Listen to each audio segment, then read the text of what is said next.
What's up guys, AppyDroid. This is just a little show and tell of the new update. This is update 2.2 for the SLS AI Pro application. This now natively supports the Kinect 360 sensor. As you can see, you can see my depth through here. You also have a 3D map view, so you can mess about with that as well. So if I move back a little bit, let me just adjust the near clipping and far clipping. You can now see that, you know, it adjusts, and you can basically see yourself in a 3D environment. You have a pan, tilt, all that fun stuff. You can actually record this view as well if you wish, and it basically stores that video inside your folder up here. There's also quite a cool little function on this as well. I'm actually connected to the phone app. This is the phone app here. So this is called the SLS Link. Basically, when you turn the app on, you'll see a little button next to this connected button. So basically that allows you to basically see basically what's happening inside the phone. So you can like leave this rig set up in a different room, and you can sit and monitor it over Wi-Fi on your your smartphone. So here's a little rundown what I can do. You can actually control the motor. You can the tilt motor. So if I press this, you'll see it tilt down. So tilt it down. You can actually control what different modes you want. So you can have the night vision, the IR night vision mode. Well, I'm currently in a different mode. That's why you can't see it. There we go. So basically when you're in the 3D mode here, it freezes that video there because the 3D mode isn't implemented yet, but you can toggle it here, so you can have the depth view, which is currently on. You can have the night mode like that, or you can have the normal RGB camera mode. You can also record, so you can record the camera or you can record the radar. So if I press record, it's now recording what it sees here.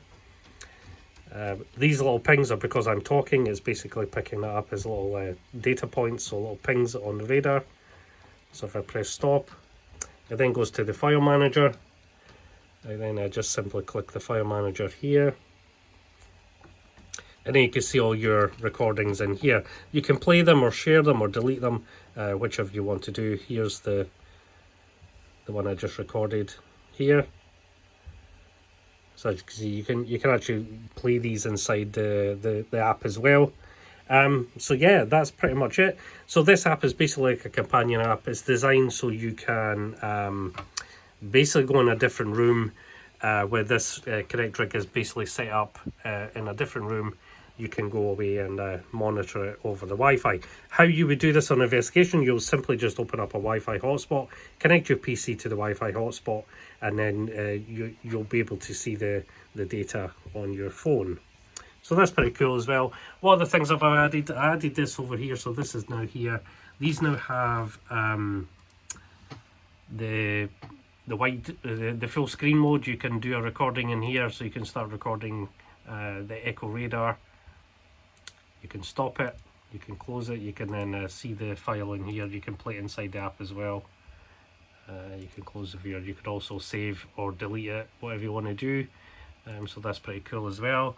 You also have a bunch of other stuff. As I said, you have before, you have this skeleton scrutiny thing. This is quite important because the Kinect cameras, as you guys know, they map to absolutely everything, and it's a basic absolute nightmare if you were using the SDK samples and stuff like that, which most people are using.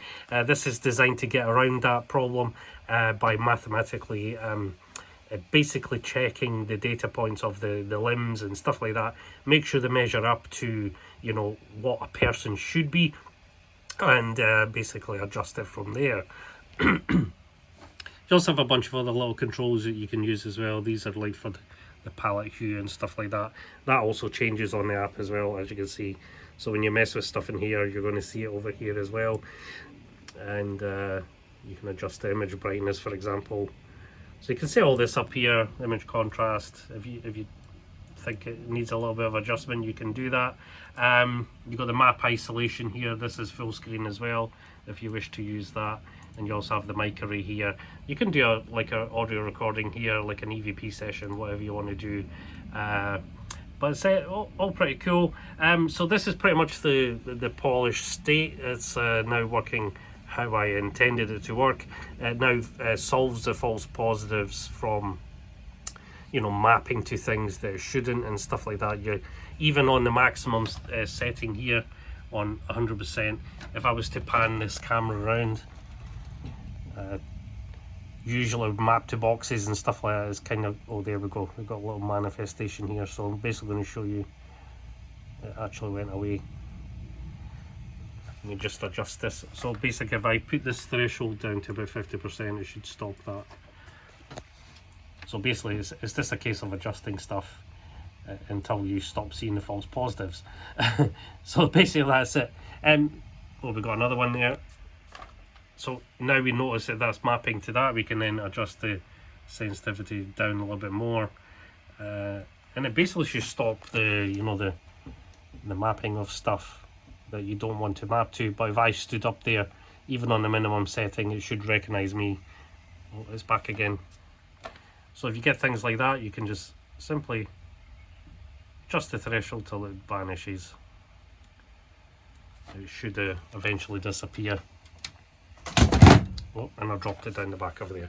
Anyway guys, I'm going to leave it there because I'm waffling on, and I'll catch you guys in the next one. I'll leave a link in the description where you can download this and the Android app as well, so if you wish to check it out, you can download it from there.